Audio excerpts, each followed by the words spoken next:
Okay, so right now and finally, let's use ChatGPT for translation. Now, let's take this piece of text over here, and I'm going to say, hi, or just please translate this to German. And remember, you have to be more specific. So when you say, please translate, you could say, please translate this sentence or this paragraph to German. That would be better. So you can see that right now it has completely translated this into German. Now let's compare between this translation and Google Translate.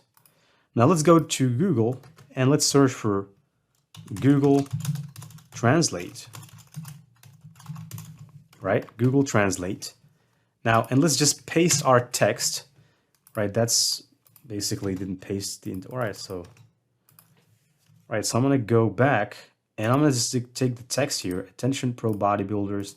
I go back here, enter text, and I'm going to go select language is English, and I want to translate it to German. All right, so there you go, translate to German. Okay, so let's just compare now between the ChatGPT translation and the other one. So, all right, so you can see that there is a difference. It would seem that ChatGPT's translation is better than basically the translation of Google Translate. All right, so that's pretty much solves it. So ChatGPT can also work as a translator. So if you're on Fiverr working as a freelancer, please, this is a great revenue stream for you that you can open up. There is people that are going to pay you for a translation work out there.